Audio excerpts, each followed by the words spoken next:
Hey guys, welcome back to my channel. My name is Melissa Siegel and I'm a professor of migration studies, and this is a channel about all things migration.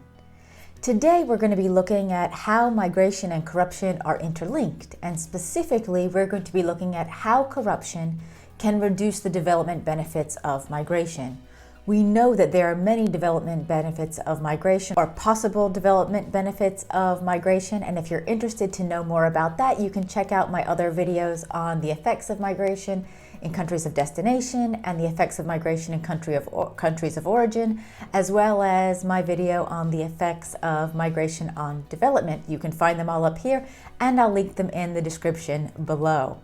Now, let's specifically look at corruption. So what is corruption? I think the first thing we often think of when thinking about corruption is bribery, but actually corruption is much more than bribery. It can be simply actually understood as the abuse of a trusted position for personal gain, and that means it's many other things, not just bribery, but things like embezzlement, nepotism, extortion, and other things can all be brought into this corruption or under this corruption umbrella.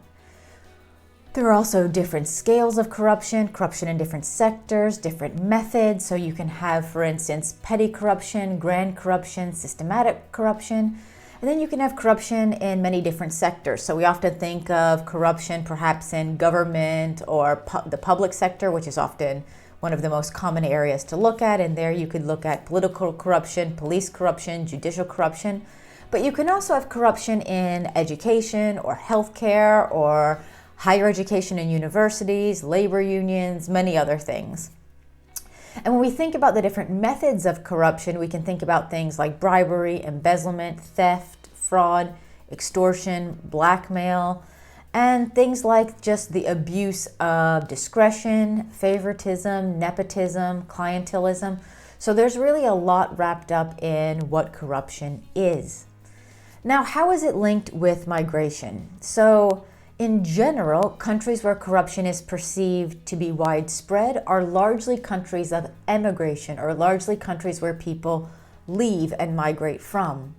On the flip side, countries where corruption is perceived to be less of an issue are often primarily countries of destination.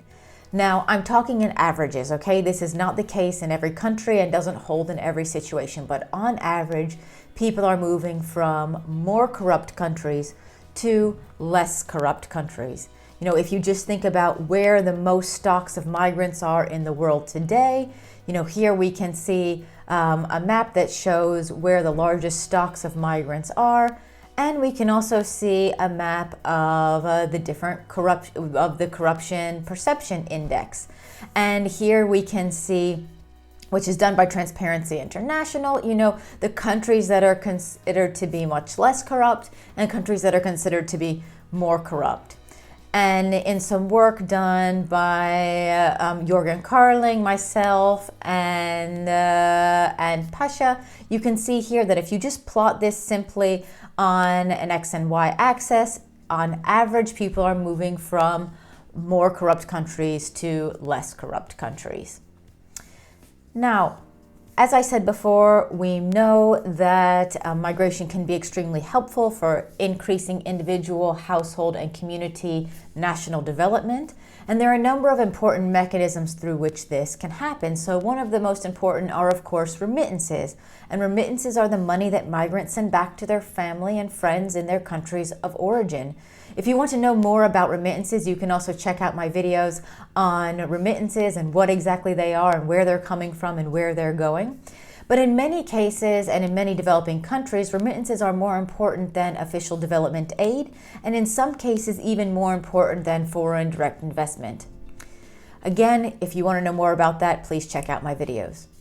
Of course, other important mechanisms for the beneficial effects of migration are return migration, which could be short-term return, long-term return, regular return visits through circularity, as well as diaspora investments in the countries of origin or also destination, but in this case in the country of origin, and knowledge transfer via maybe return trips, but also just keeping in contact with the country of origin. You know, and then of course there are many other ways, but these are some of the key areas.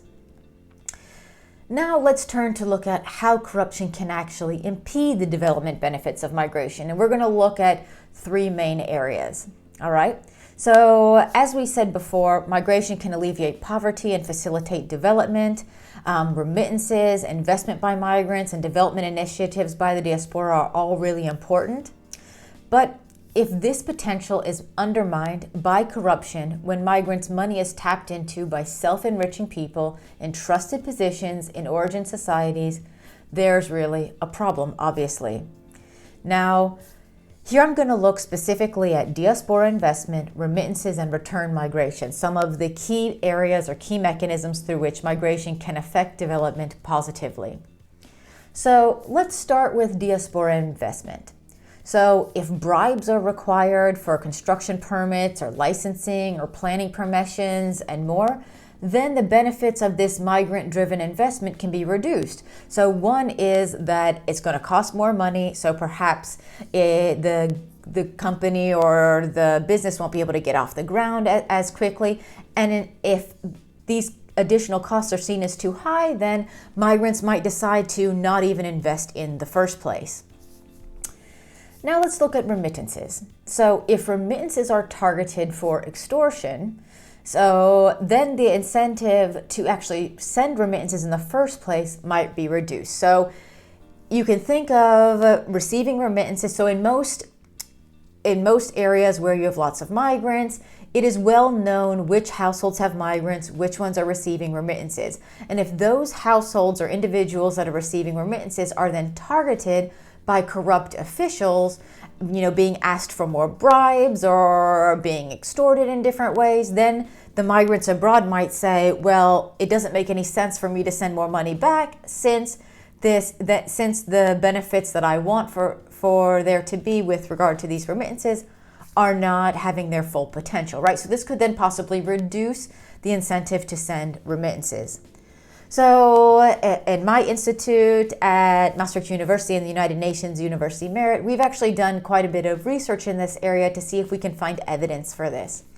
So we've used data from the Latin America's Barometer to look at remittance receivers.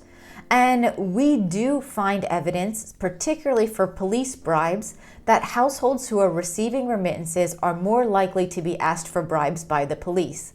This is not the case in all countries, but we do find it in some countries. And we think, again, this is really because of this signaling effect that remittances have in a household that allow public officials to know that there's more available cash, basically, in the household.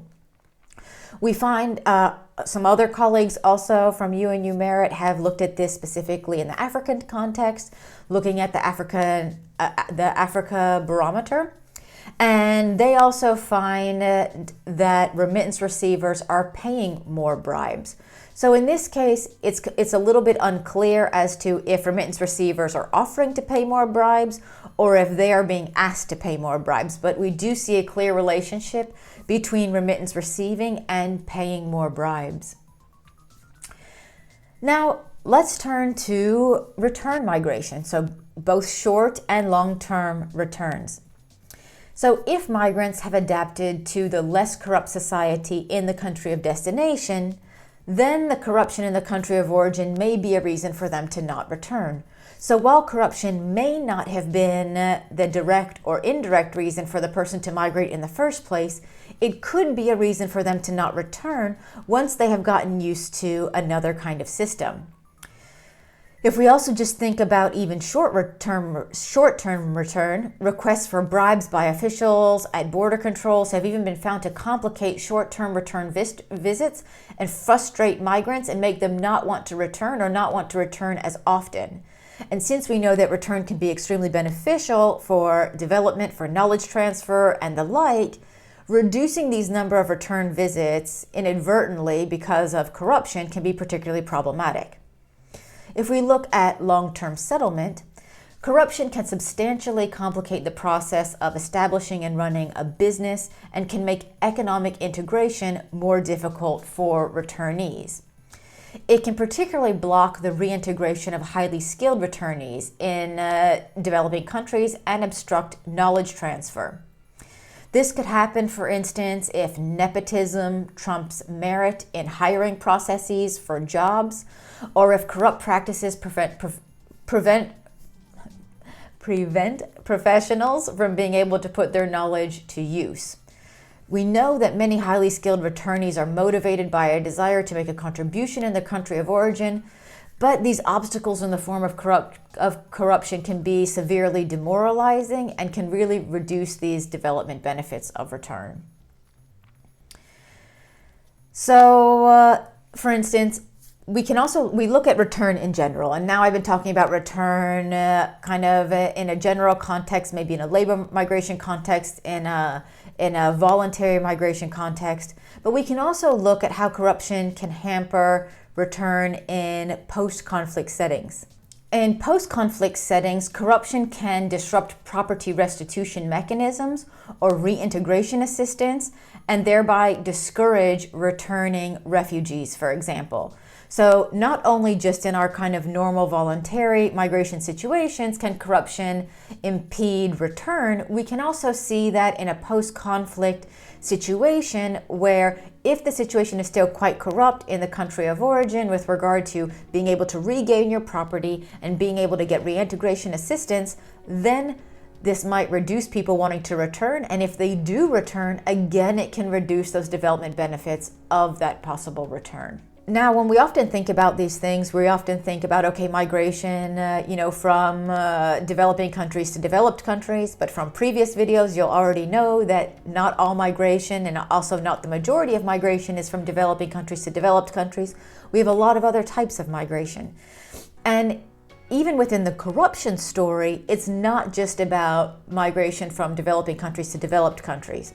So we've also done some research at Maastricht University and UNU Merit where we've looked at the migration of Italian academics to the Netherlands and to Germany.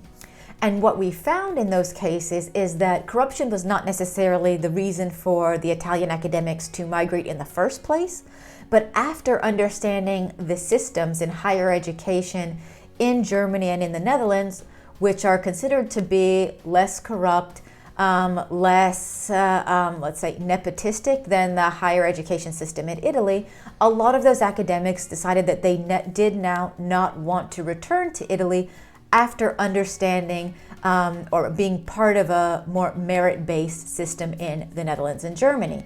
So we see different types of corruption being prevalent in different types of countries, in different sectors. There is corruption in all countries, just at a varying degree.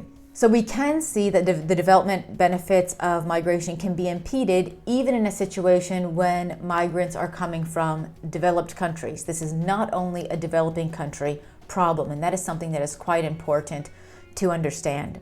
So I hope this video just gave you a quick understanding of how migration can, affect development, but more importantly, how corruption can impede the development effects of migration. And once we understand this, then we can also try to help fight against these things so that we can reap the full benefits, the full positive benefits of migration, particularly for countries of origin, but also for countries of destination. Now, if you found this video helpful, don't forget to like it, don't forget to subscribe to this channel, and feel free also to share this video and others around.